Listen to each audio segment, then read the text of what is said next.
네, 옥석 가르기가 필요한 이번 주일 것 같습니다. 일단 종가부터 볼게요. 코스피는 0.92% 내린 2,591선에서 장을 마쳤고요. 코스닥도 비슷한 낙폭을 기록하면서 0.83% 내린 807선에서 장을 마쳤습니다.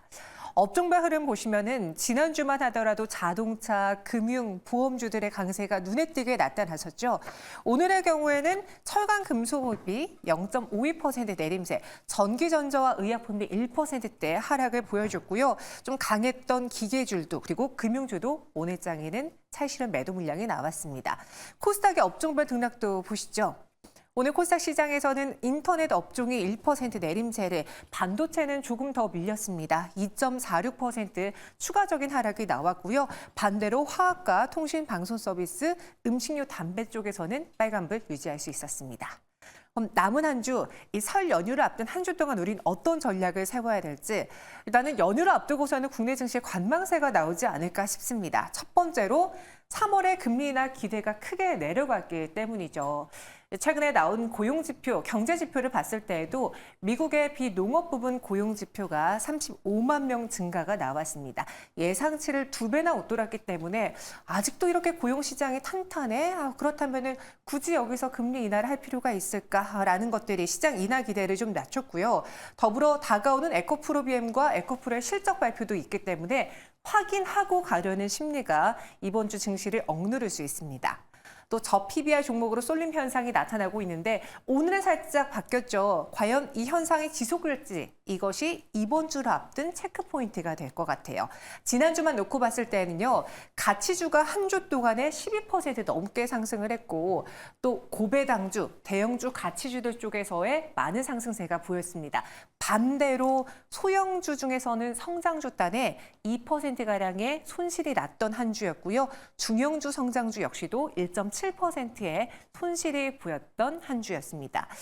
박수범 이사님, 일단 국내 증시 이번 주의 경우에는 좀 거래가 한산하지 않을까 싶은데 우리가 어떤 체크포인트를 위주로 봐야 되는지, 더불어서 지난주에 이렇게 가치주가 올랐으니까 오히려 이번 주는 성장주에서 승부를 보자라는 증권사의 리포트도 있었거든요. 어떻게 한번 가치 조정을 해볼까요? 저는 지금 현재 뭐 연휴를 앞두고 있는 상황이긴 하지만 워낙 지금 시장이 좀 강한 움직임을 좀 보여주고 있습니다. 오늘 같은 경우에 이제 외국인들의 현물 쪽 매도 물량이 많이 나온 건 제가 봤을 때는 이제 선물 쪽에서 외국인들이 강력한 매도 포지션을 좀 취했다라는 부분들이죠. 선물 쪽에서 외국인들 매도 포지션을 취하게 된다면 자연스럽게 프로그램 매도 물량도 좀 크게 발생을 하는 부분입니다. 그렇다 보니까 금융투자 쪽에서 나온 매도 물량은 거의 다가 프로그램 매도 물량이라고 좀 인식을 해야 되고요. 이 물량들을 누가 받았냐 하면 일단 좀 외국인들이 좀 물량을 좀 받았습니다. 순매수 좀 전환되면서 물량을 좀 받았다라고 좀 판단할 수 있는 부분들이기 때문에 시장은 아직까지도 외국인들은 상방을 바라보면서 대응하고 있다는 거죠. 그렇다면 우리는 지금 현재 코스피, 코스닥 할 것 없이, 그리고 지금 현재 주도적으로 반도체를 비롯해서 여러 가지 이슈가 나왔을 때 강한 상승을 보여주는 종목들, 전체적으로 봤을 때는 시장 분위기는 이번 연휴 이전까지도 강할 것이고 연휴 이후에도 저는 강하다라고 바라보고 있기 때문에 아직까지는 우리 시장 이제부터 시작이라고 좀 판단하고 있습니다. 그만큼 지난주에 수급적으로 지금 선물 쪽도 마찬가지고 파생시장 쪽도 마찬가지고 강력한 상승에 대한 베팅을 해 나갔던 부분들이 이번 주에도 긍정적인 신호를 만들어 나갈 가능성이 높다라고 말씀드리고 싶습니다. 최근 박수범 이사의 경우에는 거의 픽이 삼성전자, 삼성바이오로직스 대형주였습니다. 이 대형주 그리고 저평가주 비중을 지금 포탄에서 한 몇 퍼센트 정도로 가져가는 게 좋을까요? 저는 좀 대형주들 같은 게 지금 시장 분위기가 많이 좀 바뀌었어요. 중소형주들 같은 경우에는 네. 과거에는 소위 얘기해서 상한가를 좀 기대하면서 대응하시는 분들도 꽤 많았지만 그 부분들 우리가 이제 테마성 상승이라고 하죠. 그런 테마성 상승보다는 오히려 앞으로 좀 실적이 좀 긍정적으로 나와줄 수 있는 기업들에 대한 관심도가 좀 높아지고 있고, 그만큼 개인 투자자분들도 기간 못지않게 스마트해졌고, 그리고 정보에 대한 진입벽도 그렇게 옛날처럼 높지가 않다라는 부분들입니다. 그렇기 때문에 그런 부분들을 봤을 때는 저는 계속해서 개인들도 마찬가지고 기관들도 마찬가지고 외국인도 마찬가지고 대형주, 중대형주 위주의 매수 수급은 꾸준하게 일어날 가능성이 높다라고 말씀드리고, 오히려 중소형주보다 오히려 중대형주 쪽으로 계속해서 포커스를 맞추면서 대응할 필요가 있다는 말씀드립니다. 이번 주에도 나는 중대형주 쪽에 포커스를 두겠다라는 박수범 이사의 의견이었고요.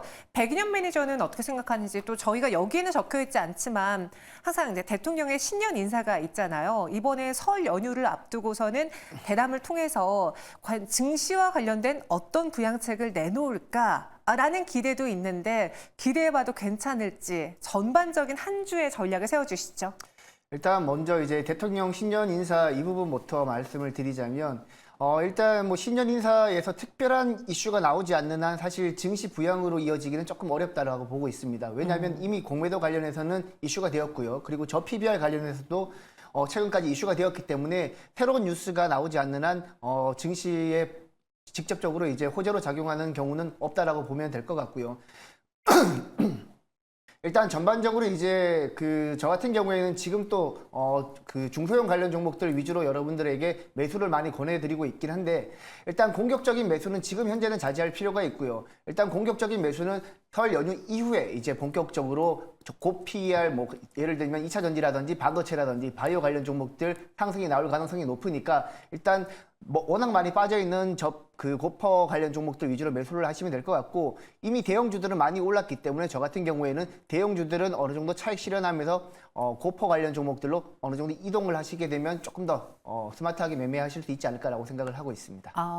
두 분의 의견이 여기서 전략이 좀 나뉘어졌네요. 박수범 이사는 개인적으로 중대형주의 포트를 계속 들고 가겠다라는 의견이고요. 백인현 매니저는 여기서는 이때 좀 소외받았던 성장주, 중소형주 단에서의 나는 공략을 해보겠다라고 의견이 나뉘어졌습니다.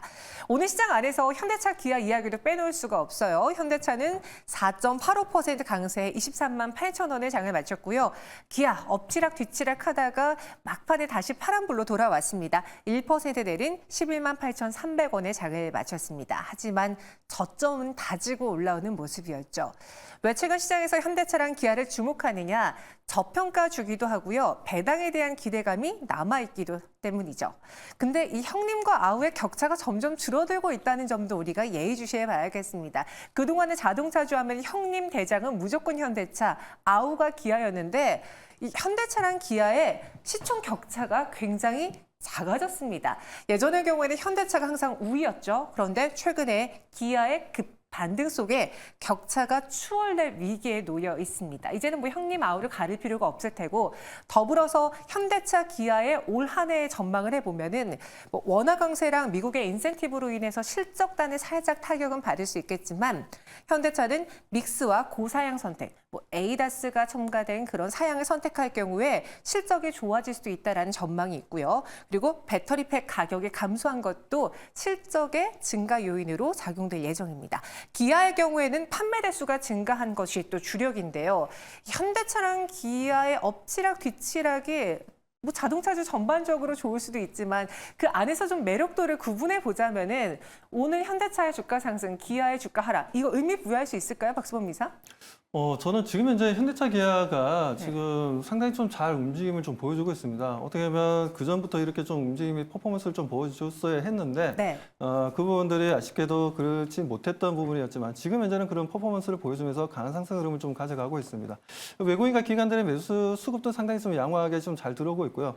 뭐 이런 부분들은 과거에 정말 더 상승을 해야 되는데 상승하지 못했던 부분들이 억눌렸던 부분들이 이제야 제대로 된 제대로 된 주가 상승 폭발을 좀 보여주고 있다라고 좀 말씀을 좀 드리고 싶습니다. 그렇기 때문에 현대차가 먼저냐 기아가 먼저냐 따지는 거는 제가 봤을 때는 크게 의미는 없는 것 같고요. 어차피 시가총액도 비슷하고 퍼도 마찬가지고 PBR도 마찬가지고 뭐 ROE 부분도 좀 서로 좀 약간 좀 비슷비슷하긴 합니다. 뭐 재무적으로 보게 되자면 아무래도 좀 현대차가 조금 더 기아보다는 좀 안정적이다 얘기할 수도 있고 그리고 그 자동차에 지금 현재 자동차에 지금 상품들을 좀 보더라도 상품 기수가 상당히 좀 많이 포진되어 있는 게 아무래도 제네시스를 품고 있는 현대차가 오히려 기아보다는 조금 더 한 수위지 않냐라고 좀 판단하고 있습니다. 그렇기 때문에 현대차 기아차는 제가 봤을 때는 뭐 이번 주도 충분히 좋은 움직임을 가져갈 수 있다라고 판단하고 있고요. 뭐 설 명절이 지난 이후에도 계속해서 우리가 관심을 가지면서 대응해 나간다면 좋은 결과 만들 수 있다고 봅니다. 아무튼 최근 뭐 SiC 반도체 쪽에서 글로벌 시장에서 1위 업체가 인피니언이죠. 독일 인피니언. 이 인피니언이 2030년이 되면 현대차 그룹이 세계 완성차 중에서도 1위가 될 수 있다는 얘기가 지난주에 나왔어요. 그렇기 때문에 이 부분 또한 어떻게 보면 투자 심리에 좋은 영향을 좀 주고 있는 것 같습니다. 그렇기 때문에 외국인들이 그 부분에 있어서 인정하고 많은 수급들이 좀 들어오고 있는 거 아니냐라고 판단하고 있어서 네. 저는 현대차, 기아차는 꾸준하게 지금 현재는 계속해서 가져가야 된다라고 말씀드리고 싶습니다. 현대차의 매력이 조금은 기아보다 우세하지만 사실 오늘 뭐 기아가 하락한 것에 대해서 크게 우려할 만한 사항은 없다. 차별점은 없었다라는 의견이고요. 백인현 매니저도 동의하는지 더불어 삼성증권에서의 리포트를 보니까 이제 네. 상승 여력만 놓고 따졌을 때 최근에 뭐 PBR, ROE 같은 걸 계산해 봤을 때 이 현대차의 경우에는 한 34만 원 선까지도 오를 수 있고 기아의 경우에는 18만 6천 원까지 상승 여력이 있어 보인다라는 리포트를 내놨어요. 그럼 우린 또 눈높이가 글로 올라가거든요. 현대차 기아의 목표가 어디로 보십니까? 일단 뭐 저는 현재부터 추가적으로 상승하더라도 한 1-20% 정도 내외로 상승할 거라고 보고 있고요. 일단 뭐 증권사들이 적정 주가를 계산하는 것은 어디까지나 이론상의 주가일 뿐 사실 우리나라 대부분의 이제 상장사들 같은 경우에는 적정 주가까지 주가가 못 올라가는 경우가 대부분 많습니다. 그래서 적정 주가만 보고 매매하게 된다면 자칫 고점에서도 물릴 수 있기 때문에 지금 단기간에 많이 급등한 상태에서 적정 주가가 34만 원이라고 해서 지금부터 매수에 들어간다는 것은 사실상 굉장히 리스크가 높다라고 저는 보고 있기 때문에 일단 전반적인 업황 동향을 봐야 된다라고 생각을 합니다. 일단 지난해 워낙 자동차가 많이 팔렸기 때문에 올해도 지난해만큼 자동차가 팔릴 수 있을지 여부를 판단하셔야 되는데 일단 제가 봤을 때는 지난해만큼 팔리기는 조금 어렵다. 그리고 어느 정도 비슷하게 팔리지 않을까라고 생각을 하고 있기 때문에 지금 주가 업사이드는 조금 과하지 않나라고 보고 있습니다. 네, 현대차, 기아의 경우에 추가 상승 가능하지만 상승 여력은 한 10에서 20% 내외에 그칠 것이다라는 의견입니다. 더불어 오늘 삼성그룹주 어떻게 마감했는지도 볼까요? 삼성전자는 하락 마감했고요. 마지막에 또 찰시는 매도 물량이 나왔네요. 오후장에 빨간불을 켰던 삼성물산과 삼성생명 거의 상승폭 반납을 했고요. 물산의 경우에는 강보합에서 삼성생명은 1.53% 하락으로 마감을 했습니다. 이재용 회장의 1심 선고 결과가 나왔는데 경영권 불법 승계와 관련해서 무죄 판결을 받았습니다. 과연 이 뉴스를 시장에서는 어떻게 받아들였을지 뉴스가 나온 직후의 경우에는 삼성물산과 삼성생명의 주가 탄력이 좋았거든요. 백인현 매니저, 갑자기 오후에 이 뉴스를 셀 온으로 보고 매도한 걸까요? 시장의 반응 전해주시죠. 네, 일단 사실 이재용 회장이 1심에서 무죄 받았다라는 것은 분명 호재이긴 합니다. 하지만 전반적으로 주가가 상승하기 위해서는 업황이 개선돼야 되는데 일단 이재용 회장의 1심 무죄 같은 경우에는 단기적인 호재이지 주가를 지속적으로 끌어올리기는 약간 부족하지 않았나라고 보고 있습니다. 실제 삼성물산 같은 경우에도 장중 15만 5,900원까지 상승했지만 대부분 상승폭을 내줬거든요. 이미 어느 정도 1심 무죄는 시장에 반영이 되었다라고 보고 그 외에 이제 업황을 보시면서 매매를 하셔야 되지 않을까라고 생각하고 있습니다. 네, 그래서 말씀하신 것처럼 삼성물산이 오늘 1심 선고가 나오고 나서 주가가 상승세를 장중에 보여줬지만은 막판까지 유지하진 못했다라고 전략을 이야기해 주셨어요. 그러면은 삼성과 더불어서 그냥 단순히 그룹주에만 해당되는 내용이 아니라 이재용 회장의 리스크가 사라지면은 뭔가 M&A 단에서 좀 활발하게 결과가 나오지 않을까라는 기대도 있는데 백인현 매니저, 그 기대를 지금부터 하기엔 너무 시기상조일까요? 네, 일단 뭐 M&A가 이루어진다고 해도 아무래도 이제 네. 저 PBR이랑 다른 종목이겠죠. 아무래도 고성장 관련 종목들, 뭐 반도체 관련 기업이 될 수도 있고 그 외의 종목들이 될 수도 있는데 일단 전반적으로 시장 분위기가 고 PBR이라든지 고퍼 관련 종목들로 수급이 안 들어가고 있는 상황이기 때문에 설 연휴 이후에 다시 한번 조정을 많이 받았을 때 그때 이제 관련 수혜주를 찾아보시면 더 좋지 않을까라고 보고 있습니다. 네, 그래 알겠습니다. 이렇게 로봇 관련주 일단 지금 당장의 시장에 주가 상승을 반영하기는 어려울 것 같다라는 의견입니다. 그럼 넥스트 정연 돌파 내일 시장을 위한 시초가 공략주 전해드리도록 하죠. 먼저 박수범 이사의 지금 중대형주에 집중해보자라는 박수범 이사의 내장 시초가 공략주 어떤 종목입니까?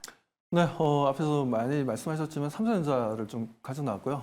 삼성전자 같은 경우 오늘 뭐 마이너스 1.2%를 좀 보여주면서 마감이 되긴 했지만 그래도 추세적으로는 아직까지는 좀 살아 있습니다. 살아 있는 분위기고 그리고 동사 같은 경우에는 지금 현재 이번에 갤럭시 S24에 대한 부분들도 좀 긍정적이었다라고 말씀드릴 수 있고 파운드리 사업도 지금 현재 좀 더 확장해 나가는 분위기고 전 세계적으로 보게 되면 지난주였죠. 지난주에 메타가 엄청난 주가 상승을 좀 보여줬지 않습니까? 그리고 메타에서 직접적으로 AI 칩을 만들겠다는 얘기도 나와주고 있는 부분들, 이런 부분들이 전체적으로 파운드리 사업이 커질 수 있다라는 부분들이죠. 그런 흐름들이 나와주게 된다면 뭐 TSMC도 좋겠지만 삼성전자 또한 파운드리 사업을 비롯해서 여러 가지 D램, 낸드뿐만 아니라 전체적으로 좋은 분위기를 이어나갈 것으로 판단하고 있습니다. 그리고 최근에 반도체 쪽에서도 PIM이라는 반도체에 대해서 관심도가 좀 높아지고 있어요. PIM이라는 반도체가 어떤 거냐면 메모리 역할도 하지만 연산 역할을 한다는 겁니다. 그러니까 일부 CPU 역할을 한다는 거죠. 뭐 이런 부분들이 뭐 반도체는 그렇습니다. 궁극적으로 나중에 가면 GPU다, CPU다, 뭐 지금 현재 뭐 D램이다 이런 게 중요한 게 아니라 나중에는 메모리와 시스템 반도체가 하나로 합쳐지는 게 궁극적인 목적입니다. 뭐 그렇기 때문에 그런 관점에서 바라보게 되자면 삼성전자 같은 경우에는 두 가지 기술을 다 가지고 있다는 부분들에 있어서 글로벌 시장에서 가장 핫한 종목이 될 가능성이 상당히 높다라고 보고 있습니다. 뭐 물론 지금 당장은 아니다 하더라도 그렇기 때문에 저는 삼성전자가 아직까지도 저평가되어 있고 아직까지도 매수해 볼 수 있는 매력이 큰 종목이다 말씀드립니다. 일단 투자 전략 바로 좀 말씀을 좀 드리도록 하겠습니다. 투자 전략 목표가는 10만 원 좀 제시하도록 하고요. 손절가는 7만 1,000원으로 대응해 보도록 하겠습니다. 네. 삼성전자 최근에 시초가 공략주 저희가 시작한 이래로 거의 2번인가 3번이나 삼성전자를 이야기해 주신 것 같은데요. 강력하게 이 종목을 밀어보겠다라는 의지로 보겠고요. 이어서 백인현 매니저의 넥스 정현 돌파 시초가 공략주는 어떤 종목입니까? 네, HD 현대인프라코어입니다. 일단 건설 중장비 업체이고요. 전반적으로 4분기 실적 굉장히 안 좋았습니다. 4분기 실적이 안 좋았음에도 불구하고 제가 가지고 온 이유는 앞서 잠깐 말씀을 드렸지만 일단 HD 현대인프라코어는 유럽 쪽이랑 신흥국 쪽에서는 굉장히 안 좋았습니다. 하지만 유럽 쪽 부진을 미국 쪽에서 어느 정도 상쇄하는 모습이고 신흥국 쪽에서도 중동과 남미 쪽에서는 굉장히 괜찮았거든요. 그리고 이제는 중국 쪽부터 매출이 살아난다고 봤을 때는 일단 성장주로 봐야 될 것 같고요. 향후에 본격적으로 중국 쪽 매출이 올라온다라면 지금보다는 더 상승할 가능성이 저는 높다라고 보고 있습니다. 그리고 대표적인 저 PBR 관련 종목이기 때문에 저 PBR 섹터 내에서 순환매가 이루어진다라면 충분히 지금부터 접근해도 된다라고 보고 있습니다. 차트 보시면서 매매 전략도 한번 세워보도록 하겠습니다. 일단 HD 현대인프라코어는 오늘 저 PBR 관련 종목 중에서 차익 매물이 나오면서 기관과 외국인의 차익 매물이 나왔는데요. 하지만 오히려 저는 지금 매수 가격이 더 좋은 가격까지 왔다라고 생각을 하고 있습니다. 그래서 지금부터 여러분들이 모아 가신다라면 사실 저 PBR 이슈 외에도 중국 쪽 매출만 살아나더라도 지금보다는 훨씬 더 좋은 주가를 형성할 가능성이 높기 때문에 저는 지금 현재가에 충분히 매수 가능하다고 보고 있고 일단 단기 목표가는 9,000원, 손절가는 6,000원 보도록 하겠습니다. 7,000원 보도록 하겠습니다. 목표 주가 9,000원, 손절가 7,000원. 그 외에도 무료 방송이 준비되어 있는 걸로 알고 있는데요. 저희 투자자분들 백인현 매니저 만나기 위해서 어디로 가면 좋을까요? 네, 내일 아침 8시에 너튜브에서 백인현 매니저 검색하시면 제가 저 PBR 관련 종목뿐만 아니라 최근 조정을 많이 보이고 있는 반도체 관련 종목 중에서도 여러분들이 모아갈 만한 종목들 제가 소개해 드릴 테니까요. 내일 아침 8시에 백인현 매니저 검색하시고 들어오시기 바랍니다. 네, 오전에 또 백인현 매니저와 함께 할 수 있는 시간 여러분 기억해 주세요. 두 분은 여기서 인사드리겠습니다. 설명 고맙습니다.